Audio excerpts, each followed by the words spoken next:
E ó, nesse momento eu ainda tava aqui em São Paulo, no aeroporto de Guarulhos, me preparando pra voar e todo mundo já tava falando italiano, ó.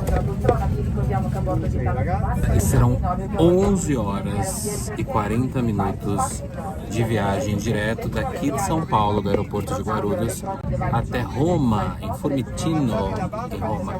Já tô no avião, então acompanhem tudo nesse vídeo aqui. E bora viajar comigo pra Roma! Tô muito animado porque vou passar por vários lugares e esse é o momento que eu tava decolando, dá uma olhada.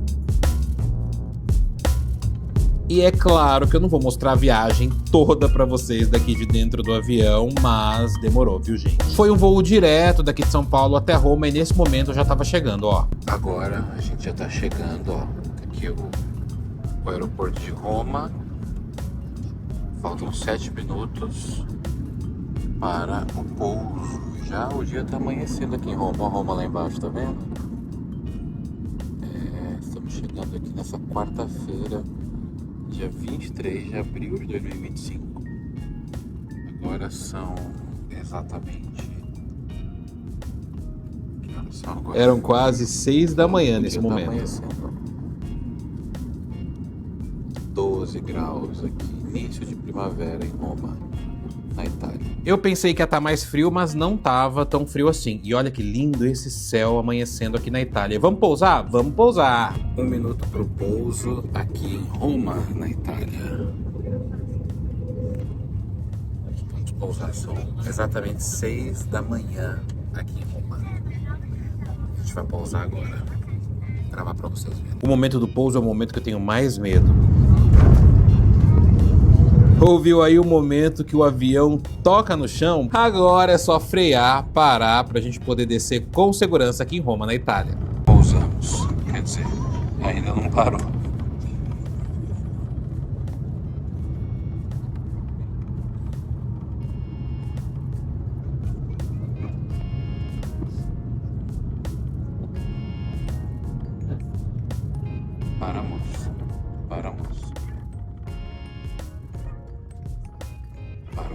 Sempre tenho mais medo do pouso do que da decolagem.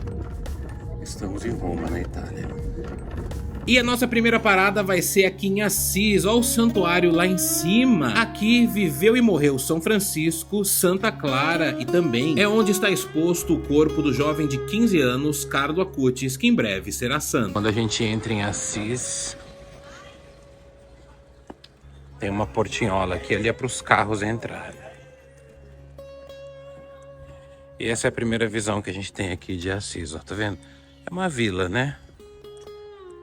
Muita gente peregrinando. Em setembro de 2024, eu vim a Assis e já mostrei o corpo de Carlo Acutis. Então dessa vez, eu quero mostrar alguns pontos que eu não mostrei na primeira viagem. Vamos comigo nesse segundo tour aqui em Assis. Bora comigo! Especial em Assis, direto da Itália. E um dos pontos que eu não mostrei da outra vez é esse aqui, ó. A Basílica de Santa Clara. E olha só que igreja linda. E dentro dela está o crucifixo original de São Damião, que é esse daí, ó. Esse crucifixo é muito importante porque São Francisco de Assis olhou para ele e dele saiu a voz de Jesus que dizia: Francisco, restaura a minha igreja. Você tem noção que São Francisco olhou para esse mesmo crucifixo que eu e você estamos olhando? Mas por que ele tá aqui na igreja, na Basílica de Santa Clara e não na igreja de São Francisco? É simples, São Francisco foi muito importante na conversão de Santa Clara e após a morte da santa o crucifixo foi trazido para cá. Inclusive foi Santa Clara que fundou a Ordem das Clarissas ou as Irmãs Pobres, que são religiosas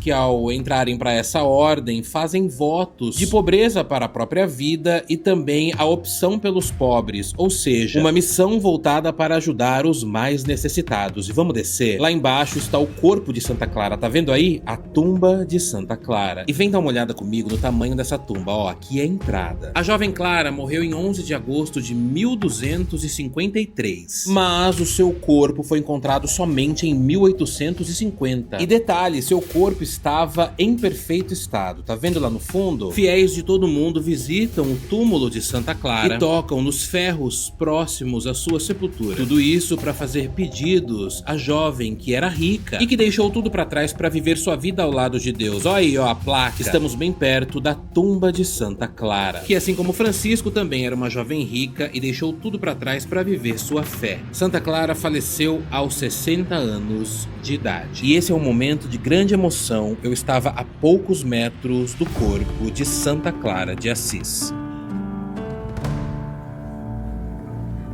Diferentemente de outros santos com o corpo incorrupto, o corpo de Santa Clara de Assis não é um corpo incorrupto. Isso que você tá vendo é um manequim com o mesmo tamanho e as mesmas medidas de Santa Clara, mas dentro dele está a ossada de Clara, os ossos verdadeiros de Santa Clara. Então, de qualquer forma, os restos mortais de Clara estão sepultados neste local. Um lugar de muita devoção e peregrinação. Milhares de pessoas passam por aqui para ver os restos mortais de Santa Clara de Assis.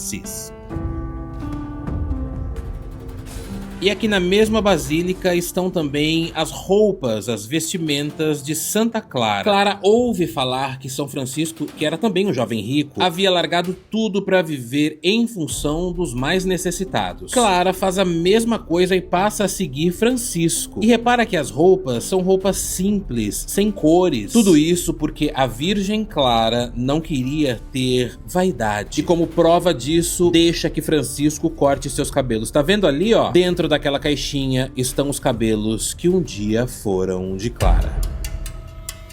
Aquele livro ali é o Breviário de São Francisco, onde ele reunia suas orações e cânticos, e as cordas onde eles amarravam suas túnicas também estão ali. E aí, gostou de conhecer tudo isso dentro da Basílica de Santa Clara? E ali bem pertinho da Basílica de Santa Clara está esse lugar aqui, onde um dia funcionou a loja de tecidos do pai do jovem Francisco, que mais tarde se tornaria São Francisco de Assis. E gente, olha esse lugar. Francisco nasce ali pelo ano de 1181. E sim, gente, Francisco nasce em uma família rica. Seu pai, Pietro, era um comerciante têxtil e tinha uma loja que funcionava nesse local aí e vendia tecidos finos para as pessoas que também eram ricas da época. E hoje, muitas pessoas visitam esse lugar onde Francisco viveu na infância. E assim que eu entrei nesse lugar, eu fiquei imaginando, por onde será que São Francisco andou nesse lugar? Como será que era a loja do pai dele? Será que os tecidos ficavam pendurados? E essa mesa,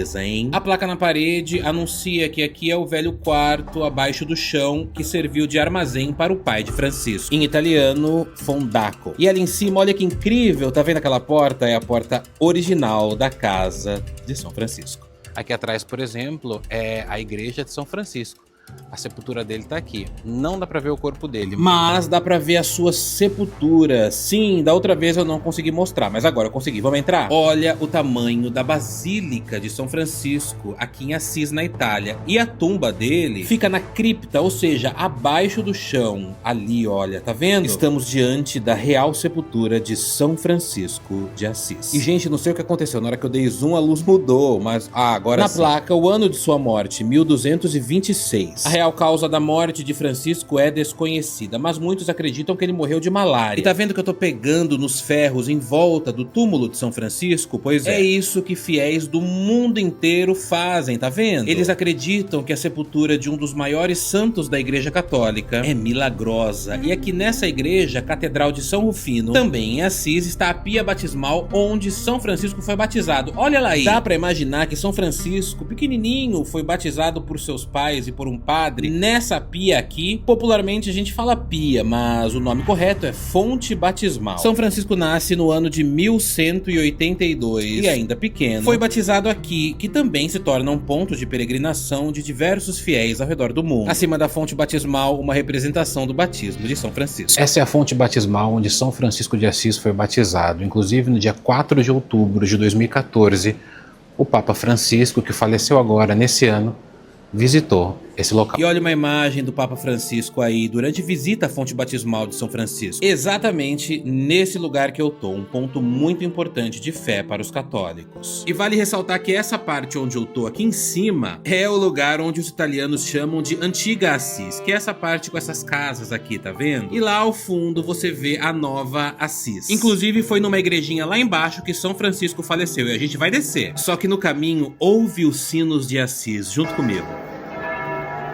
Incrível, né? E olha essa igreja aí, ela é chamada de Porciúncula. Essa é uma das igrejas restauradas por São Francisco, a terceira delas para ser mais exato. E olha isso aqui, tá vendo aquele cordão ali dentro do vidro? Ele é conhecido como Cordão dos Nós de São Francisco. E se você reparar bem, ele tem alguns nós nele, são 3 na verdade, que simbolizam os votos feitos por São Francisco: pobreza, obediência e castidade. E nesse local aqui é onde São Francisco de Assis faleceu. No dia 3 de outubro de 1226, São Francisco acordou cedo e ouviu a leitura da Paixão do Senhor. Todos os dias ele ouvia as leituras e refletia nessa pequena igreja, a Porciúncula, lembra? E vale lembrar que na época só tinha essa igrejinha aí, e dá uma olhada nas paredes dela. Essa igreja teria sido construída lá no século IV, e para os franciscanos é o lugar mais sagrado. E essa é a parte de trás dela, e ali ó, tá vendo? É como se fosse um anexo da igreja, e foi por esta porta que São Francisco entrou pela última vez. Inclusive, a madeira que tá aqui dentro é a madeira original por onde ele passou. E eu aproveitei para tocar nela, porque assim fazem os católicos, como um ato de aproximação de São Francisco de Assis. Na entrada da igreja Porciúncula está escrito em latim: este lugar é santo. E o nome Porciúncula é porque, na época, só existia essa pequena igreja. A basílica em volta dela não existia, e bem atrás dela, como eu mostrei agora há pouco, está essa parte em anexo.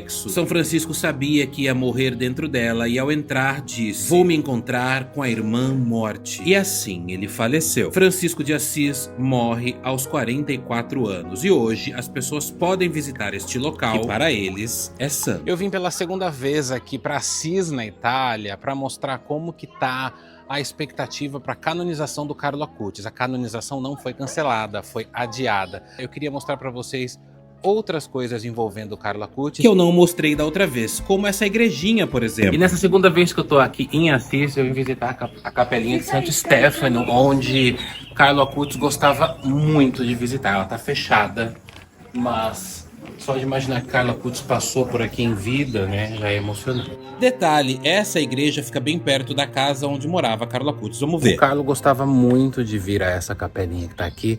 E agora a gente vai descer aqui para ir para casa do Carlo Acutis. Só de imaginar que Carlo Acutis já passou por aqui e essa era uma das capelas preferidas dele, a gente fica um pouco emocionado, né? E agora eu tô aqui, ó, indo, é uma descida aqui, para casa dele, para onde ele passava momentos de alegria com a família. E aí está a casa de Carlo Acutis. A residência de número 4 tem 3 andares e fica bem no coração de Assis. O jovem que gostava muito de visitar Assis brincou por muito tempo nessa casa. Dá pra imaginar que aqui viveu um futuro santo. E aqui atrás de mim, número 4 aqui em Assis, está a casa onde morou Carlo Acutis. A família de Carlo Acutis também é uma família muito rica. Carlo Acutis nasceu em Londres em 1991 e viveu grande parte de sua vida em Milão, na Itália, mas, como gostava muito de Assis, sua família comprou uma casa aqui. A Capela Santo Stefano tá ali em cima e aqui embaixo a casa de 3 andares, e é só essa estrutura aqui, ó. Aqui já são outras casas. Essa estrutura onde Carlo Acutis morou grande parte de sua vida. Era uma casa de diversão, de passeio da família Acutis, né? Número 4, aqui em Assis. E ali, uma imagem, claro, de São Francisco de Assis, que é o padroeiro dos animais, né? E aqui, nessa igreja, está o coração de Carlo Acutis. Nós vamos entrar lá para mostrar. E seria o coração dele que iria entrar em sua canonização, levado por sua mãe. Vamos lá? E sim, a gente já passou por essa igreja hoje, é a Catedral São Rufino. E dentro dela, ali naquele relicário, está o coração de Carlo Acutis. O órgão foi separado do seu corpo e hoje é venerado exatamente assim como eu tô fazendo, tocando no vidro. Agora as pessoas podem tocar, bem próximo ao coração que está ali dentro. Isso aqui é um relicário. Ali dentro está o coração, o órgão mesmo de Carlo Acutis. Era ele que ia entrar na canonização, levado pela mãe dele, lá em Roma. Como a canonização foi adiada, ele permanece aqui em Assis. Carlo Acutis iria se tornar santo no último dia 27 de abril agora, de 2025. Mas com o falecimento do Papa Francisco, sua canonização foi adiada. Estou indo agora conhecer a mãe do Carlo Acutis aqui em Assis. Está chovendo. E a gente vai ter um momento com ela E ali, ó, a gente tem a mãe do Carlo Acutis descendo do carro, Antônia Salzano e o padre Fábio recepcionando. Ali a gente já vê ela ali, ó. O telefone, a mãe de um futuro santo, né? Aqui na Grande Assis, ó, tá vendo? Em frente à igreja, aonde está o coração do filho. Ela vai vir para falar com a gente, fazer uma espécie de coletiva. Lá vem ela, uma espécie de coletiva com a gente aqui.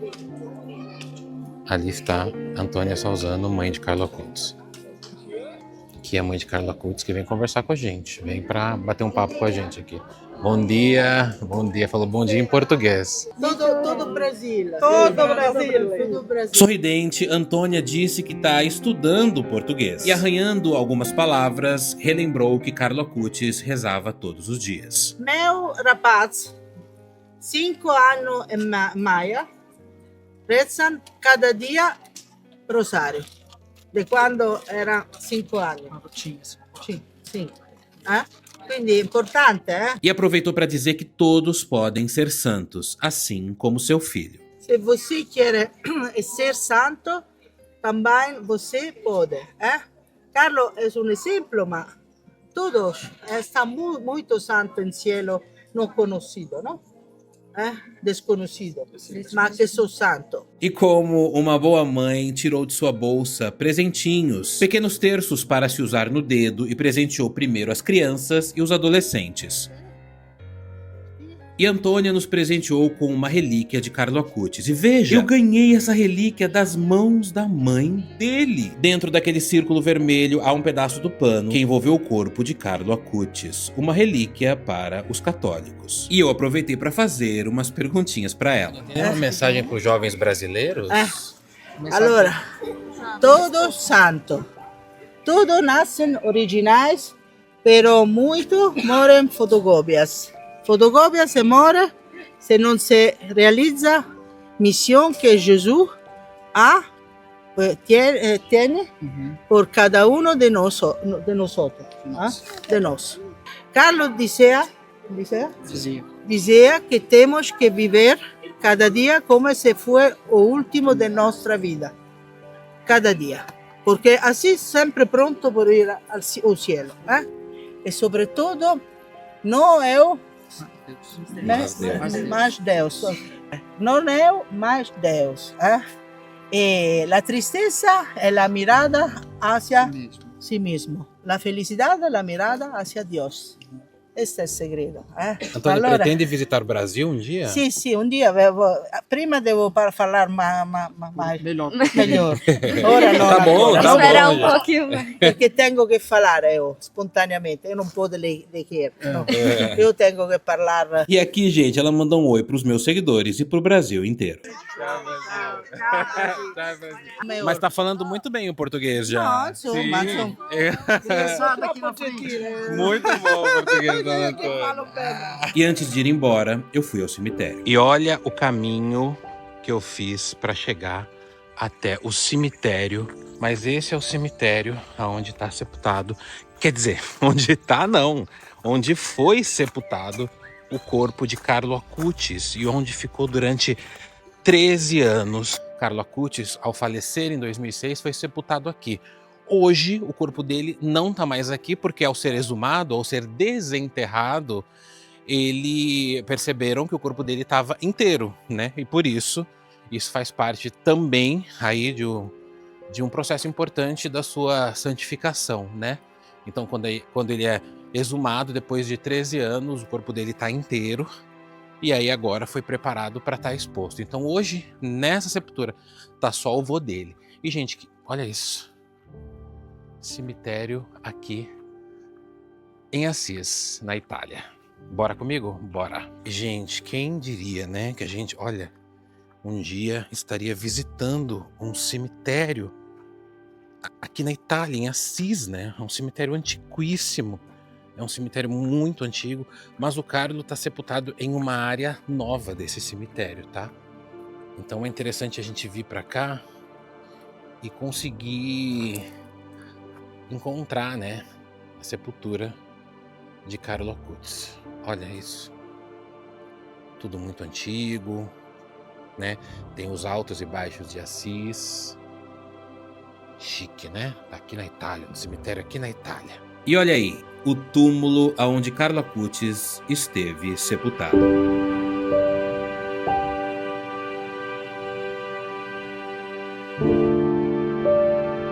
Durante grande parte de sua vida, Carlo Acutis dizia para sua mãe que gostaria de ser sepultado aqui em Assis. Nessa parte do cemitério é a parte mais nova, lá para cima é a parte mais antiga. Mas aqui é muito importante porque Carlo Acutis, quando é exumado, quando essa placa, essa porta é retirada do túmulo dele, o corpo dele está inteiro.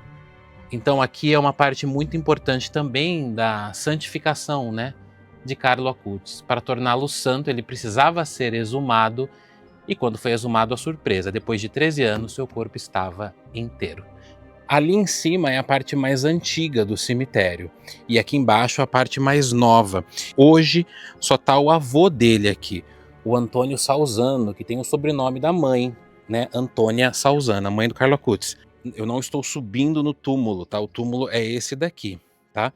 Eu estou subindo na estrutura para mostrar para vocês aqui. Mas aqui, olha, na placa onde tem a foto de Carlo Acutis, tá vendo? Está escrito: aqui estava sepultado Carlo Acutis. Olha que interessante. Não tá mais. Vamos ver se dá para ler aqui embaixo. Porque agora está sepultado lá no Santuário della Espogliazione. Ou seja, ele é tirado daqui com o corpo inteiro e agora está lá em Assis, né? Lá no Santuário de Assis.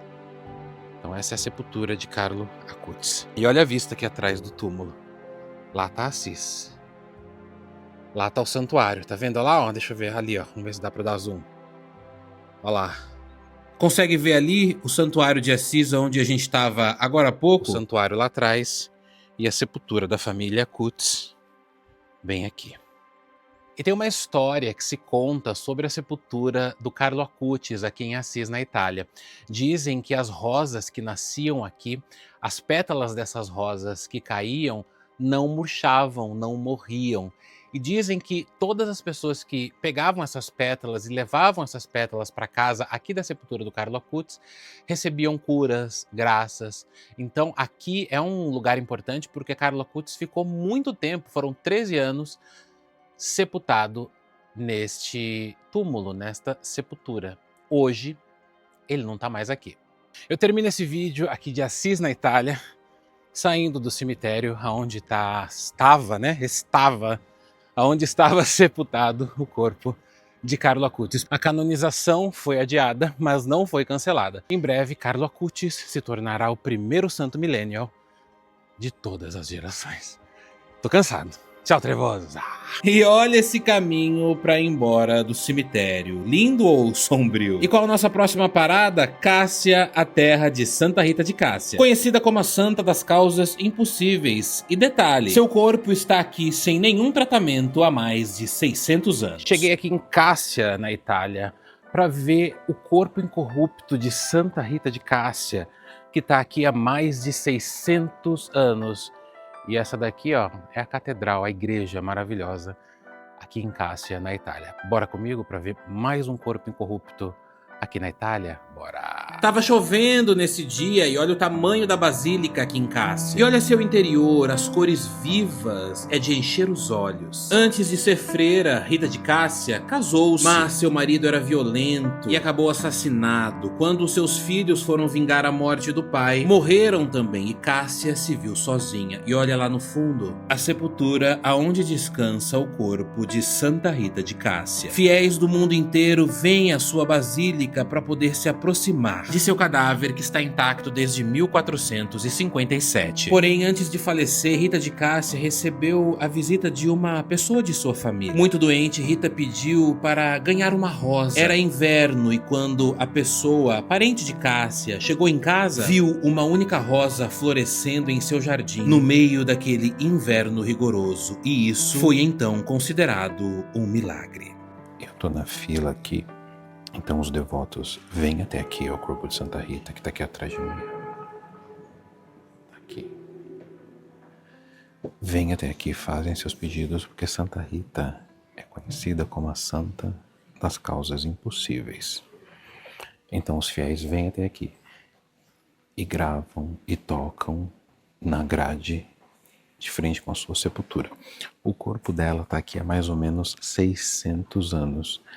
E segundo a Igreja Católica, não passou por nenhum procedimento para não se decompor. E neste momento eu estou bem perto do corpo de Santa Rita de Cássia. Conta-se também que neste local é muito forte o aroma das rosas. E dá uma olhada nisso aqui. São camisetas de times, fotos e objetos de pessoas que alcançaram graças impossíveis dadas pelas mãos de Santa Rita de Cássia. Obviamente que o local é fechado, você não pode se aproximar muito do corpo, mas ela está ali. Repare que a pele está ressecada, mas não entra em decomposição. Santa Rita de Cássia também sofreu com um estigma de Cristo. Um dia em oração ela pediu para sofrer igual a Jesus sofreu na cruz. E conta-se que um dos espinhos da coroa de Cristo perfurou em cheio a testa de Rita de Cássia. E o ferimento nunca cicatrizou durante 15 anos. Quando ela faleceu, o ferimento exalou um aroma de rosas. Em determinado momento da vida, pediu para participar do sofrimento de Jesus na cruz. E esse machucado que o espinho faz em sua testa cheira a carne podre em todo o convento. Só que quando ela morre, esse cheiro de carne podre se converte em um cheiro de rosas. Santa Rita de Cássia, a santa da Igreja Católica, conhecida como a Santa das Causas Impossíveis. Então, se você tem algum pedido impossível ou que você acha impossível aos humanos de se realizar, é por Santa Rita de Cássia que você tem que clamar. E ó, nesse momento eu tava sentindo um cheiro, um aroma muito agradável de rosas. E aí eu me lembrei que eu estava no santuário de Santa Rita de Cássia, a Santa das Rosas. E bora pra estrada, próxima parada, Loreto, aonde estão as paredes da casa da Sagrada Família, Jesus, Maria e José. E agora a parada foi aqui em Loreto, na Itália, obviamente. Aqui atrás de mim, nessa igreja, está o que os católicos acreditam que seja a casa oficial onde morou a Sagrada Família, Jesus, Maria e José. Mas principalmente a casa onde Maria, mãe de Jesus, teria recebido o anjo Gabriel anunciando a sua gravidez. Eles acreditam que os tijolos originais, grande parte da casa, está dentro dessa igreja aqui em Loreto e é o que a gente vai visitar agora. Bora lá? Vamos entrar? E aí, gente, por favor, não briguem comigo, mas assim, eu tô viajando muito e eu tô de boné. Eu vou tirar o boné pra entrar na igreja, mas na hora de gravar eu vou ter que ficar com esse boné dentro da igreja. Não briguem comigo, vamos lá? E a história dessa casa que fica dentro dessa enorme igreja aqui em Loreto é curiosa. Ó, a casa tá dentro daquela estrutura ali bem no altar, tá vendo? E claro que eu vou entrar pra ver qual que é o mistério dessa que é chamada de Santa Casa. E o que a Igreja Católica conta? Conta que aqui existem 3 paredes, que são as paredes originais e intactas da casa aonde morou Maria, mãe de Jesus. E olha, as paredes são essas. Pela fé católica, foi entre essas paredes que Maria recebeu o anjo Gabriel, que veio para anunciar que ela seria a mãe de Jesus Cristo. E olhando assim para esses tijolos, parece realmente que eles são muito antigos. Mas você deve estar se perguntando, segundo a Bíblia, a casa de Maria não era em Nazaré, lá em Israel? Sim, mas é aí que começa o mistério. Dizem que Maria recebeu o anjo Gabriel, deu à luz a Jesus e morou um tempo nessa casa com essas paredes que eu tô tocando aí, tá vendo? E claro, morou ela, José, seu esposo, e Jesus Cristo. E pela fé, conta-se que essa casa aparecia misteriosamente em alguns locais do mundo. E uma das cidades em que ela teria aparecido é uma cidade chamada Tercetes. Isso mesmo que você ouviu. Acredita-se que a casa sumia de Nazaré e teria sido levada pelos anjos para essa cidade. E logo depois, os mesmos mesmos anjos, que seriam 7, teriam trazido essas paredes aqui para Loreto. E ó, não sei se você percebeu, mas entre os tijolinhos existem alguns desses tijolos que estão protegidos. Consegue ver ali? É como uma placa de plástico protegendo esses tijolos. E por que eles estão protegidos? Porque eles têm marcas. Tá vendo ali? Não parecem cruzes desenhadas nos tijolos? Pois é, essas marcas teriam sido feitas à mão por alguém da Sagrada Família. Ou seja, pode ter sido Jesus que desenhou isso na parede quando era criança. E atrás do altar principal existe algumas pedras, cerca de 50 pedras, onde você pode tocar. E por que muitas pessoas tocam nessas pedras? Acreditam que elas são milagrosas, porque fizeram parte das paredes da casa onde Jesus morou. Que você pode tocar nas pedras que eram as 50 pedras estudadas da casa onde Maria e Jesus e José moraram, a Sagrada Família.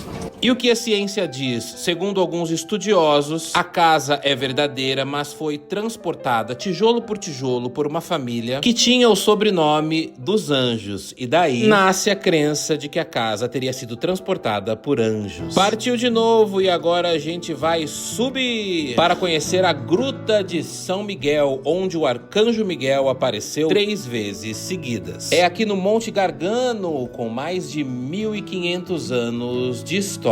Bora pra lá? Bora! Opa, já chegamos.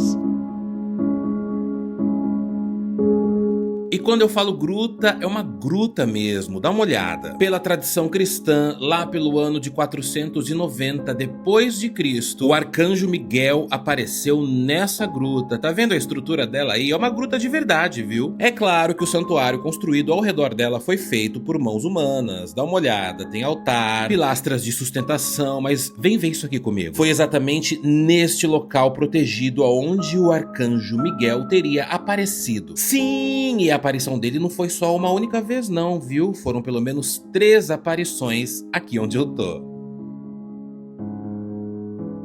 A tradição conta que na primeira aparição do Arcanjo Miguel, um homem lá no ano de 490 teria perdido o seu boi. O boi ali do banho que ele cuidava, e o animal teria entrado nessa gruta. Quando o homem chega na porta da gruta, lá está o boi. E então, percebendo que não tinha como tirar o boi de lá, o homem atira uma flecha a fim de sacrificar o animal. Mas a flecha volta em sua direção. Quando ele entra na gruta, percebe que o boi está ajoelhado e na frente do animal está uma grande aparição. É o Arcanjo Miguel, que surge esplendoroso e traz uma ordem de Deus, o Criador. Miguel afirma que aquela gruta é um lugar santo e que o desejo de Deus é que o lugar se torne um lugar de oração.